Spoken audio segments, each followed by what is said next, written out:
Olá, seja bem-vindo de volta ao nosso treinamento de Scrum. Eu sou Rafael Bastos e eu estou muito feliz que você está aqui comigo até esse momento. Se você chegou nesse vídeo aqui de paraquedas, foi indicado, apareceu na recomendação ou entrou por um resultado de uma busca, seja bem-vindo. Eu sou Rafael Bastos, Scrum Master certificado pela Scrum.org e eu estou aqui montando esse treinamento para que você possa conhecer o Scrum, porque eu acredito que você merece saber Scrum. Então, se você quiser participar desse treinamento, é só voltar para o vídeo número 1 e vir assistindo de forma cronológica. Mas se o seu interesse está estritamente sobre time Scrum, fique por aqui que a aula de hoje vai ser bem bacana, tá bom? O Scrum, quando ele foi compilado, quando ele foi escrito, os autores eles destacaram algumas coisas como regras, né? E uma dessas regras são os papéis dentro do Scrum, dentro do time Scrum. E é sobre isso que eu quero falar com você hoje, tá? Dentro do Scrum, você tem uma composição de 3 papéis, tá? O primeiro papel, que eu vou compartilhar com vocês, deixa eu mudar aqui a câmera. O primeiro papel que tem dentro do Scrum são os developers, que para nós é a mesma coisa que desenvolvedores.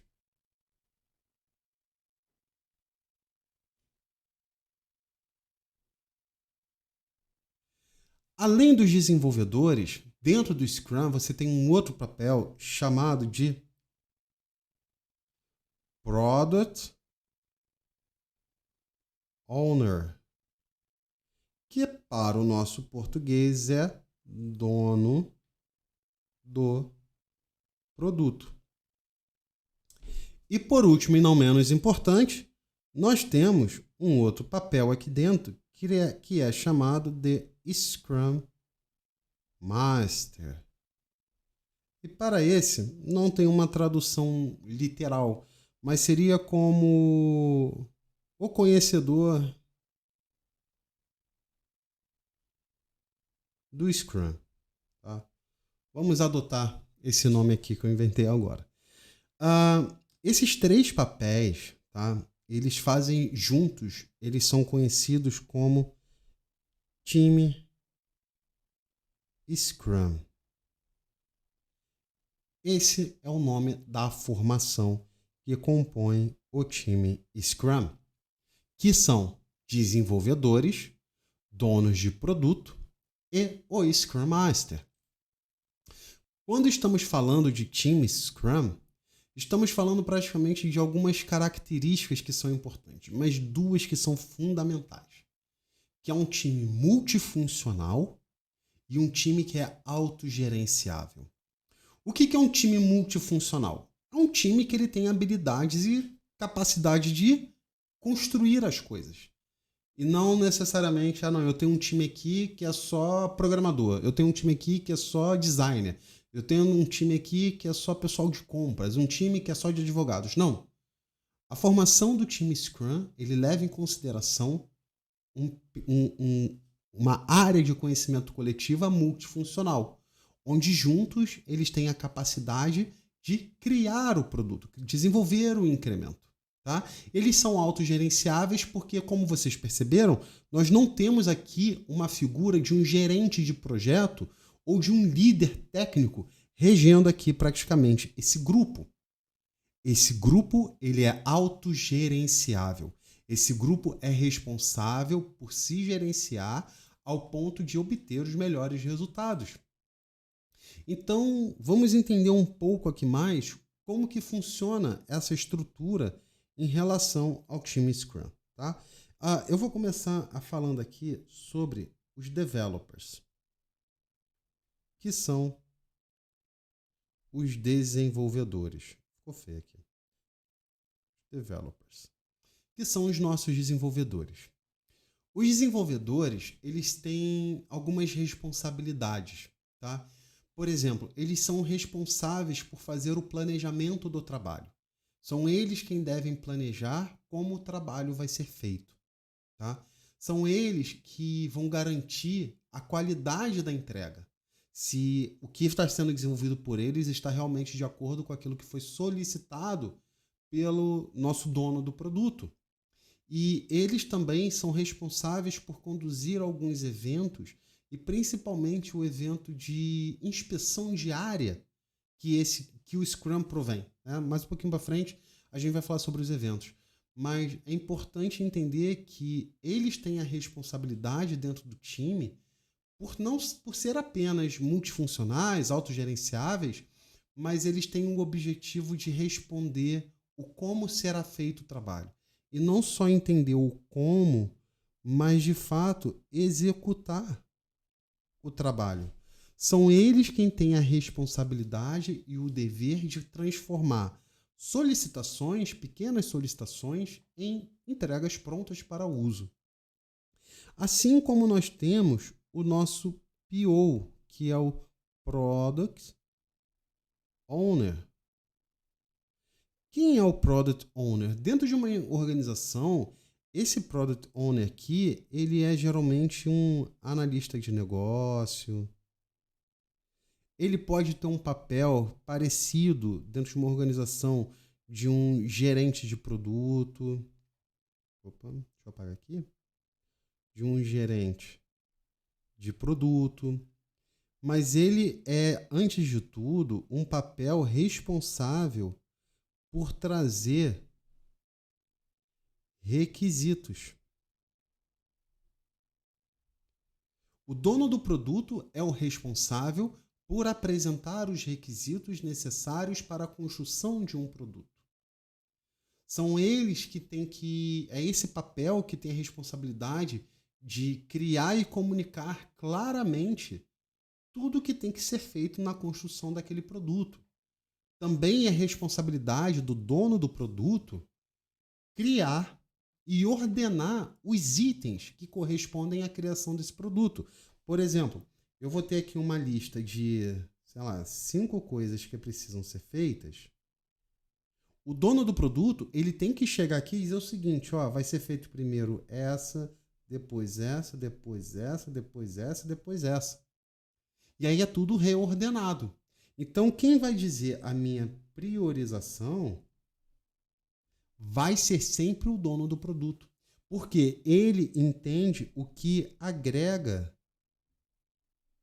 valor para a organização. Então, num caminho natural, ele vai trazer sempre o entendimento do que precisa ser feito na construção daquele produto. E não apenas isso, ele também é responsável por garantir a transparência, visibilidade e entendimento de todos esses itens que fazem parte do requisito do projeto. Tá? O dono do produto é somente uma pessoa. Tá? Quando a gente fala dono de produto, às vezes você pode tentar associar, é um grupo de pessoas, né?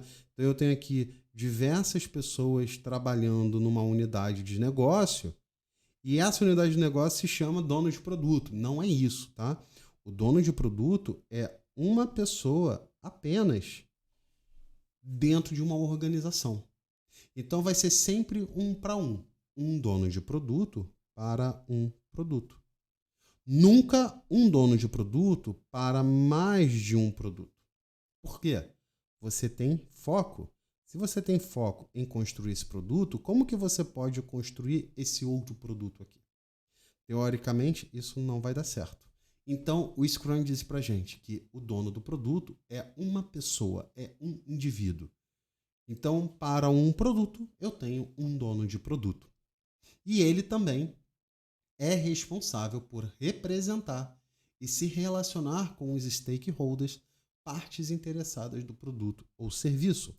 Então, fazendo um desenho aqui melhor para você, é como se fosse isso aqui, ó. A gente tem dentro da nossa organização os stakeholders, que são as pessoas interessadas no nosso projeto. Debaixo de um stakeholder, né, você vai ter um dono de produto, um product owner, tá? Esse product owner, ele é responsável por um projeto. Ele é o responsável por esse projeto. E o que ele vai fazer? Ele vai pegar esse projeto e ele vai entender o que precisa ser construído para esse projeto. Deixa eu apagar esse desenho aqui, não ficou legal não. Peraí. Deixa eu apagar aqui. Melhor. O dono do produto, ele é dono do projeto A. Certo? O projeto A está aqui. Beleza? Esse é o nosso projeto A. O dono do produto, ele tem a responsabilidade de entender o que compõe esse projeto A. E ele vai dizer para a gente o seguinte, ó, esse projeto A, ele é composto de 4 partes. A parte 1, a parte 2, a parte 3 e a parte 4. O dono do produto, ele tem que saber disso, tá? E aí, junto com o dono do produto aqui, nós temos o time de desenvolvimento, que são os developers. Os developers são pessoas multidisciplinares que juntas têm a habilidade para construir o produto.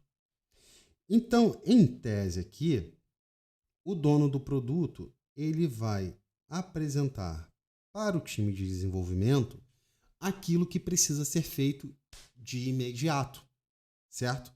Então, ele vai chegar e vai falar o seguinte, pessoal, precisamos construir o P1. Isso aqui, o dono do produto, ele vai apresentar isso aqui como uma demanda, certo?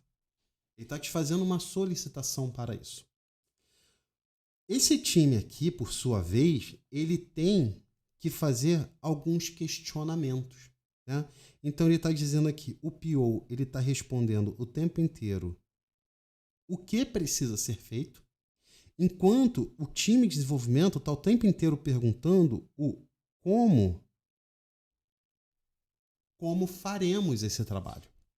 Então, o dono do produto está dizendo que ele precisa construir o P1 e o time de desenvolvimento está preocupado o seguinte, o que tem que ser feito para construir o P1? E aí o que ele faz? Ele vai simplesmente encontrar o menor trabalho possível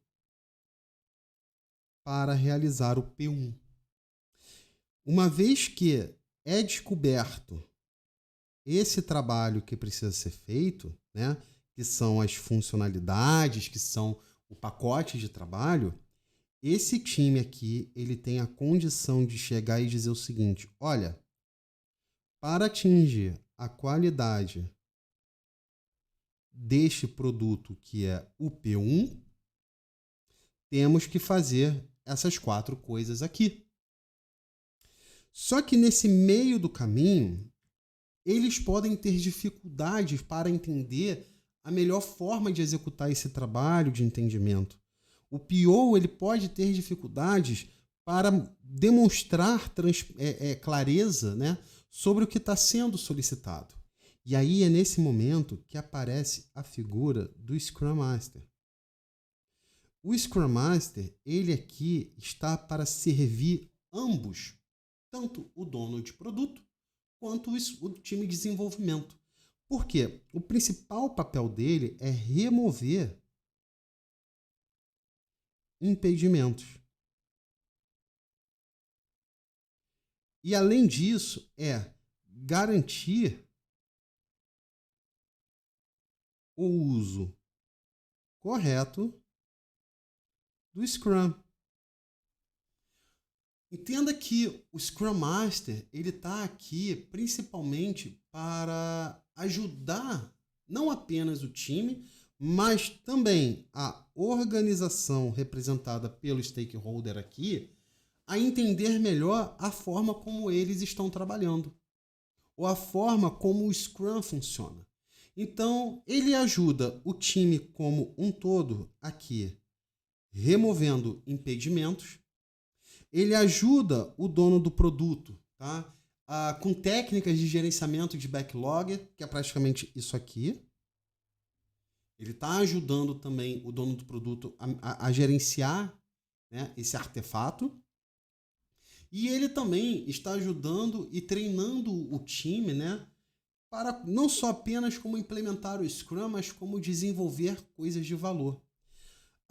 O time Scrum, ele é um time autossustentável. Ele é autogerenciável.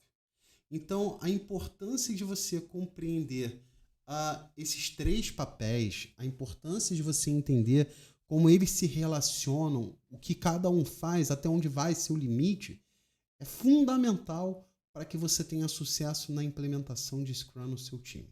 Seja o Scrum, teoricamente dito, ou seja você fazendo uma adaptação do Scrum para a sua realidade. Mas você tendo a capacidade de compreender melhor esses papéis, como eles se relacionam, isso vai te ajudar muito, muito na criação de cultura dentro da sua organização. Beleza? Mais um vídeo longo, mas eu acho que o tempo foi bem aproveitado. Se você gostou desse vídeo, você já sabe, ó, dá o seu joinha aqui embaixo, se inscreva no canal para saber que você esteja gostando aqui do nosso treinamento. Ativa o sininho para você ser notificado sempre que eu aparecer por aqui com alguma novidade. E principalmente, compartilhe com seus amigos. Compartilhe a playlist inteira do treinamento. É bem legal, que aí já pega da aula 1 até agora. E assim, de fato, a gente vai levando cada vez mais esse conhecimento para a nossa sociedade. Tá bom? Espero que você tenha gostado. Eu espero você no próximo vídeo. Um abraço. Tchau.